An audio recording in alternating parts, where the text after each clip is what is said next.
Bonjour à tous et aujourd'hui on va parler de Star Wars. Alors je vais surtout me focaliser sur cette critique sur le 7, le 8 et le 9. Je suis un gamin des années 90 et c'est une très bonne période pour être fan de Star Wars. Pour quelle raison? J'ai découvert l'original quand j'étais gamin. Et du coup, j'ai trouvé les Ewoks extrêmement sympas vu que j'étais gamin. Puis j'ai découvert la menace fantôme et j'ai trouvé que Jar Jar Binks était très drôle parce que j'étais gamin. Et c'est vrai qu'aujourd'hui, quand je regarde ces films, je vois pourquoi ça a pu irriter certains adultes, mais je continue à apprécier ces œuvres avec mon regard d'enfant. Donc que ce soit la trilogie originale ou les préquels, ce sont des trilogies que j'adore. Et l'univers que George Lucas a créé est un de mes préférés. Mais c'est pour ça qu'on va se concentrer surtout sur la trilogie de Disney qui est sortie entre 2015 et 2019, et on va réfléchir ensemble sur quels sont les problèmes que je peux avoir avec cette trilogie. Vous commencez à me connaître, je suis toujours un bisounours de la critique, c'est-à-dire que je vais vous parler de cette trilogie, mais grosso modo, je les apprécie. J'aime bien le trio de personnages, que ce soit Rey, Finn et Poe, et je trouve que le personnage de Kylo Ren est vraiment un personnage incroyable de l'univers de Star Wars. Ce qu'il faut savoir sur le personnage de Rey, qui est beaucoup critiqué dans cette trilogie, j'ai toujours considéré que c'était un peu le bouc émissaire de cette trilogie qui n'a pas plu à beaucoup de personnes. Ce que je veux dire, c'est qu'à mes yeux, Rey, c'est un personnage de fantasy, une héroïne de fantasy extrêmement cliché. Elle n'est pas écrite avec beaucoup de profondeur, elle n'est pas spécialement pertinente comme héroïne, mais elle n'est pas désastreuse non plus, c'est juste un personnage très cliché. Et il y a quelque chose qui arrive, qui fait partie de ma personnalité, j'ai du mal quand je trouve que les gens s'acharnent injustement sur une personne. Et c'est pour ça que vous pouvez apercevoir la dernière figurine d'Overwatch qui est à ma gauche. C'est le personnage de Brigitte. Ce personnage est un héros d'Overwatch qui est arrivé sur ce jeu vidéo et qui a complètement cassé le jeu. La plupart des gens se plaignaient, la plupart des personnes ont détesté le jeu après la sortie de ce héros. Mais ce qui est réellement désastreux, c'est que les joueurs ne sont pas allés harceler ou insulter les développeurs de jeux vidéo. On va pas se mentir, c'est pas quelque chose que je cautionne, mais ils sont allés harceler et insulter l'actrice qui avait doublé le personnage. C'est-à-dire que tu as une dame qui a fait 2-3 lignes de dialogue pour le personnage de Brigitte, qui a reçu des insultes, qui a reçu des menaces, et qui a subi du harcèlement parce que le personnage était trop fort dans le jeu. Et c'est quelque chose qui va scandaliser. Surtout que quand je raconte cette histoire, la plupart des gens me disent « Tu vois, les jeux vidéo, ça rend violent ». Moi, j'ai surtout l'impression que c'est d'êtres humains qui rend con. Et pour en venir à Rey, une des critiques qui m'agace un peu, c'est quand on la compare avec Jyn Erso. Jyn Erso, c'est le personnage principal de Rogue One. Il faut savoir que Rogue One est pour moi un des meilleurs films Star Wars, voire quasiment le meilleur film Star Wars. Il a réussi à plaire aux fans de Star Wars et aux fans de cinéma, ce qui est quelque chose de pas facile. Mais le personnage de Jyn Erso, c'est le personnage principal de Rogue One. Tout le monde la compare avec Rey en disant que c'est un personnage incroyable par rapport à Rey, et ben moi je suis pas vraiment d'accord en fait. Et sur Rogue One, je trouve que Jyn Erso est un des éléments les plus faibles de ce film qui est pourtant incroyable. Et c'est ce qu'on va retrouver aussi dans la série Andor. Je trouve que les personnages principaux, Andor pourtant qui était un personnage que j'aimais beaucoup dans Rogue One, je trouve que c'est des personnages principaux qui sont aussi extrêmement clichés. C'est le personnage qui subit toute son histoire. Et personnellement, en tant que spectateur, j'ai toujours beaucoup de mal à m'attacher à des personnages qui subissent 90% de l'histoire qu'ils sont censés nous raconter. Au-delà de passer un très bon moment quand je regarde la postlogie, ce qui me fascine surtout avec la postlogie et qui est la vraie raison pour laquelle j'adore cette trilogie, c'est parce que c'est une leçon. C'est une leçon de comment ne jamais écrire une fantaisie. La manière dont a été gérée cette trilogie est un réel désastre. En tant qu'écrivain, j'ai mon style, j'ai mes défauts, j'ai mes qualités, mais il y a quand même quelque chose que je sais faire, ou que j'ai l'habitude de faire, ou que j'ai une certaine expérience, c'est écrire une trilogie. Qu'elle soit pertinente ou pas, c'est pas le sujet, c'est que j'en ai écrit 4 juste pour l'île des dieux. Et donc, quand tu vois ce qu'ils ont fait dans Star Wars, tu te dis, mais c'est une leçon, c'est quelque chose que tout le monde devrait connaître et comprendre pour ne plus jamais reproduire ça. Et donc, on va faire une critique dans le sens inverse. C'est-à-dire que je vais commencer par le 9. Le 9, j'ai absolument rien à vous dire dessus. Le 9, il se passe rien. Il n'y a pas de sujet, il n'y a pas de scénario. C'est pas le vide, mais c'est juste, tu dois compléter une trilogie qui est en déconstruction totale. Donc le 9, j'ai pas grand-chose à dire, honnêtement. Je considère que cette trilogie est évidemment une trilogie de fanfiction, comme Les Anneaux de Pouvoir sont une série de fanfiction. Le problème pour la trilogie de Star Wars, c'est que dans Les Anneaux de Pouvoir, on justifie l'utilisation du fanfiction pour construire un scénario qui permet de condenser 2000 ans d'existence de l'univers de Tolkien. Donc tu es obligé de rajouter des personnages, faire des interactions entre des personnages qui n'ont pas évolué au même moment. Donc cette fanfiction a pour but d'essayer de créer un peu plus de cohérence. C'est quelque chose d'acceptable, d'inévitable pour adapter une chronologie ou une mythologie. Dans Star Wars, c'est une fanfiction brutale. C'est aucune connaissance de l'univers, on ne s'appuie pas trop sur l'univers de Star Wars, on va faire un truc un peu freestyle. Et le 9, c'est le pire, le 9. Mais en même temps, le pire, mais d'un côté, il n'a pas trop le choix. Je veux dire, ta trilogie a déjà plus aucun sens. Donc pour le 9, c'est Palpatine est de retour et Rey doit l'affronter. Et toutes les péripéties qui vont se passer dans le film, elles sont un peu aléatoires. Il faut qu'on meuble le film pendant 2h30 avant que Rey s'oppose à Palpatine. Mais ce que j'aime bien dans le 9 quand même, c'est qu'au moins on a une aventure où nos 3 héros voyagent en même temps. Donc on va passer surtout au 8, Star Wars 8. Alors Star Wars 8, c'est celui qui a le plus divisé. Et pour cause, pour moi, Star Wars 8 est un bon film. Star Wars 8 est un très bon film si vous ne connaissez pas l'univers de Star Wars, si vous n'aimez pas l'univers de Star Wars. Par contre, si vous êtes fan de l'univers de Star Wars 8 est un film assez difficile à regarder. Pour résumer, Star Wars 8, c'est un bon film, mais un très mauvais Star Wars.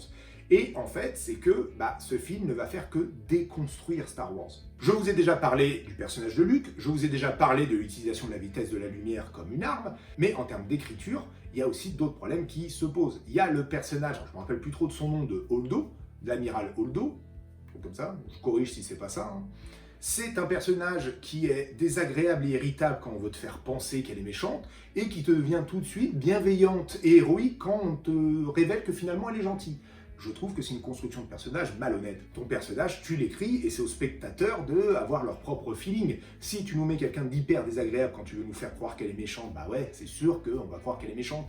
Et dès que tu vas nous la mettre héroïque en disant oh, vous êtes fermé d'esprit, comment vous avez pu penser qu'elle était méchante, bah elle était désagréable. Donc, pas très honnête cette écriture. Et un autre problème qu'il peut y avoir, et c'est quelque chose dans la fantasy qui peut être gênant, c'est que sur ces 2h30 de film, t'as quand même 40 minutes d'aventure de Rose et de Finn qui finalement ne servent à rien, où tes héros n'accomplissent rien. Et c'est un peu quelque chose de contre-productif de me faire venir au cinéma pour voir des gens qui échouent, alors que normalement, en tant qu'être humain, l'échec on connaît bien, on n'a pas besoin d'aller au cinéma pour le voir.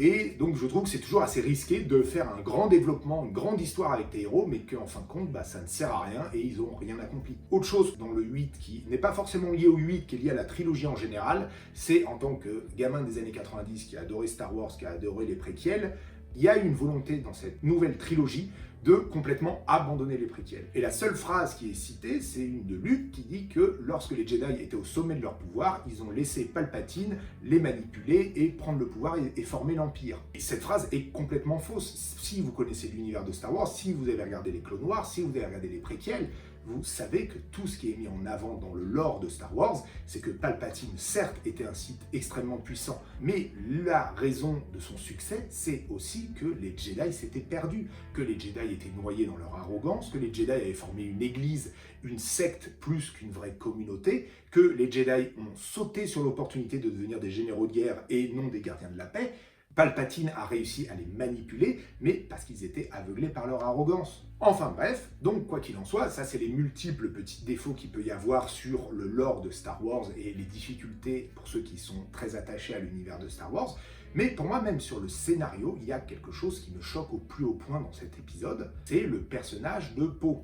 J'adore le personnage de Poe, j'adore l'acteur de Poe, je le trouve exceptionnel. Mais l'évolution du personnage est problématique pour moi dans la saison 8 et montre clairement ce désintérêt total pour l'univers de Star Wars. Dans l'épisode 8, Poe commence comme un commandant intrépide, un commandant téméraire qui veut faire souffrir le Premier Ordre. Il agit par vengeance, il agit pour détruire l'ennemi. Et le message qui va être passé à travers l'évolution du personnage à travers l'épisode 8, c'est que ton rôle en tant que rebelle, ton rôle en tant que commandant des rebelles, ce n'est pas de détruire ton ennemi, mais d'insuffler l'espoir à la galaxie. Ça, c'est une belle morale qui est en phase avec les idéologies de Star Wars. Maintenant, le problème, c'est que pour cette prise de conscience, cette croissance de personnage, t'as sacrifié 90% de tes effectifs. Et ça me choque au plus haut point. Quand je vous dis que la mission de Rose et de Finn qui a été initiée par Poe a été un échec, c'est faux. Elle n'a pas servi à rien. Elle a permis au Premier Ordre de savoir que les rebelles allaient pouvoir s'échapper sur une planète, et donc les ont massacrés. Tu veux faire une croissance de personnage, mais ce qu'a fait officiellement Poe, au-delà de comprendre finalement et de grandir en tant que personnage, les actions de Poe, Rose et Finn ont fait que 90% de leurs camarades, 90% de leurs forces ont été exterminés. Et c'est à cause d'eux, c'est eux les traîtres, c'est eux les responsables. Et c'est ça qui me déçoit énormément dans l'écriture de films, et c'est ce qui montre un désintérêt total de l'univers de Star Wars, parce que si tu commences à en avoir rien à foutre des soldats invisibles de ton histoire de fantasy, et que tu te centralises seulement sur tes personnages, c'est pas de la bonne qualité. Tu ne vis pas pour l'univers de Star Wars, tu vis pour faire ton petit film, pour faire ton film de fanfiction, où tu es content de voir la progression de tes personnages, mais quand tu commences à traiter tes soldats invisibles comme des figurants que tu vas remplacer au prochain film, et que tu sors une morale positive de tout ça, bah c'est pas bon, en fait. En écriture de fantasy, c'est pas bon. Ce qu'il faut comprendre, c'est qu'évidemment, là, il y a une différente vision. Il y a une différence entre écrire un livre de fantasy et filmer un film de fantasy. Pour ma part, en tant qu'écrivain, je peux pas faire de belles scènes, je peux pas faire de belles images, je peux pas faire de money shot. Donc la cohérence, c'est ma religion. La cohérence, c'est ma religion, c'est quelque chose d'important. Et ça ne veut pas dire que je suis impeccable, hein. Je peux me tromper, je peux être enfermé dans ma bulle et ne pas voir des choses qui sont flagrantes et choquantes pour d'autres lecteurs.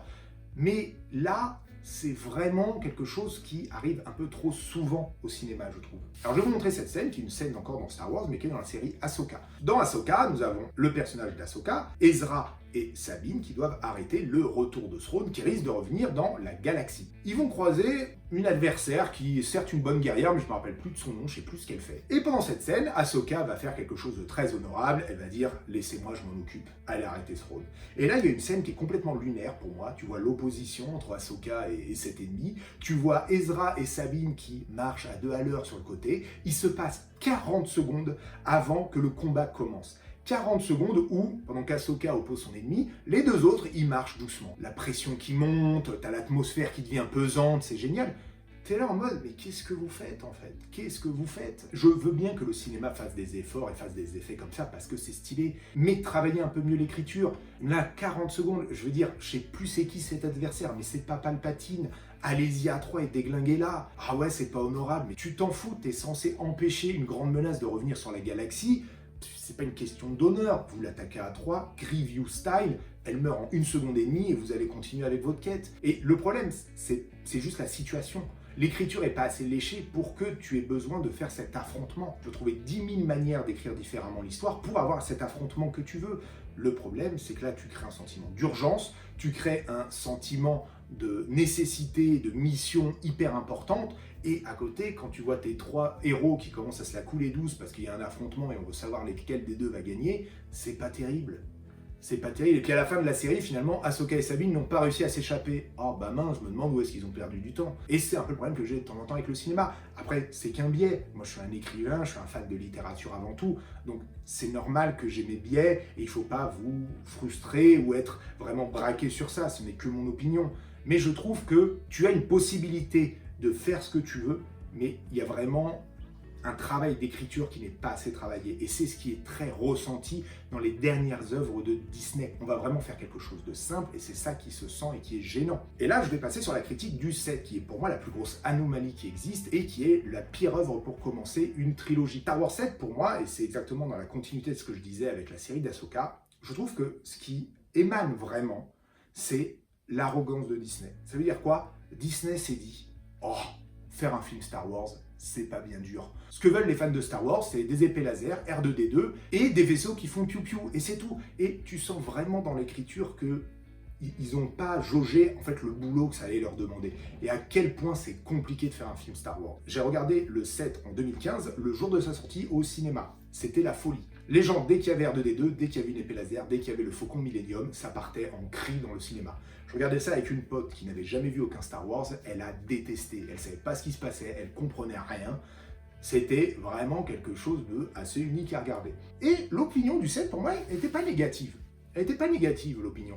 Beaucoup de personnes ont souligné que, bah ouais, c'est vrai qu'ils ont fait pas d'efforts sur le scénario, ils ont pris aucun risque, ils ont fait un remake du 4, mais t'avais beaucoup d'espoir. Alors moi déjà j'étais un peu sceptique, mais t'avais beaucoup d'espoir sur cette trilogie. Le personnage de Snoke, les parents de Rey, les raisons de l'isolement de Luke, et en fait, toutes ces choses-là, ça suscitait de l'espoir chez les fans. Ok, on n'avait pas eu un spectacle innovant, on avait eu un Star Wars avec un cahier des charges rempli, mais tu avais encore beaucoup de choses et beaucoup d'espoir sur cette trilogie. Et c'est là où la 8 a tout fracassé. Après, pour moi, j'étais déjà assez sceptique sur le 7, et moi, le 7 a fait quelque chose qui m'a horrifié, en fait. Horrifié en tant qu'écrivain de fantasy, mais qui m'a horrifié en fait en tant que fan de Star Wars. Comment tu peux prendre cette décision-là? Et cette décision, c'est de détruire la République. Détruire en tout cas un grand nombre de planètes de la République. C'est suicidaire de faire ça. C'est-à-dire que tes personnages, Yann, Leia, Luke, c'est des êtres humains. Ils peuvent avoir des hauts, ils peuvent avoir des bas. Même si c'est tes héros, ça arrive à tout le monde. Ça ne me gêne pas, ça ne me choque pas que tu prennes une suite et que tes personnages, tes héros adorés, soient personnellement dans une situation délicate ou difficile. Ça, c'est quelque chose que j'accepte totalement et je suis à fond dedans. Par contre, ce que tu ne touches pas, c'est l'héritage de ce qu'ils ont fait. Tu ne peux pas détruire la République, tu ne peux pas détruire ce que nos héros ont sauvé, tu ne peux pas jeter à la poubelle l'héritage de tous les héros qui ont créé cette licence incroyable. Et ça va être le gros défaut de cette licence, c'est que déjà ils ont commencé cette trilogie avec beaucoup d'arrogance, avec beaucoup de simplicité. On va détruire tout ce qui a été fait avant, nous c'est la vraie histoire, ça va être ça l'histoire de Star Wars maintenant, c'est une nouvelle ère, c'est une nouvelle génération. Et le problème de tout ça, c'est, elle en est où cette génération? Pourquoi vous ne faites pas un autre film sur vrai? Pourquoi vous ne continuez pas votre aventure qui était si incroyable, qui était si prometteuse, qui méritait de tout jeter avant, parce que vous n'avez pas besoin de Star Wars avant, vous allez faire un nouveau Star Wars? Elle en est où votre histoire? Vous avez abandonné. Et c'est ça le problème, votre projet n'aurait jamais pu marcher parce que vous n'y avez jamais cru. Parce que vous avez lancé le set avec beaucoup de suffisance en mode les fans de Star Wars, c'est très facile de les satisfaire, ce qui est super faux, ce qui est vraiment faux en plus, mais vous êtes parti avec cette suffisance et vous n'aviez absolument pas de trilogie. Vous avez fait en 4 ans une trilogie, vous ne saviez pas où vous allez. Les parents de Rey, ça existe seulement cette intrigue parce qu'on est dans Star Wars et que, vu que c'est connu grâce à Je suis ton père, il faut que les parents de Rey soient importants. Alors il y avait des théories qui disaient que ça allait être la petite fille de Windu, de Qui-Gon. Moi j'étais en mode, mais qu'est-ce qu'on en a à foutre? C'est la petite fille d'Obi-Wan ou de Palpatine, mais on s'en fout, ça n'apporte rien à l'histoire. Je suis ton père, c'était emblématique parce que personne s'y attendait. Là, avec Star Wars, tu le sens arriver à 2000 km. Et que ce soit la petite fille cachée de Ki-Adi-Mundi, t'en as rien à foutre en fait. Donc, cette intrigue-là, on s'en fout. Mais le problème, c'est que nous, on s'en fout en tant que spectateur. Mais vous, en tant qu'écrivain, en tant que scénariste, vous ne saviez pas où vous alliez avec. Ça, déjà, c'est problématique. Deuxième, Snoke, le grand méchant. Vous ne savez pas où vous alliez non plus. Moi, j'avais une théorie pour Snoke, c'est que c'était l'ancien apprenti de Darth Plagueis.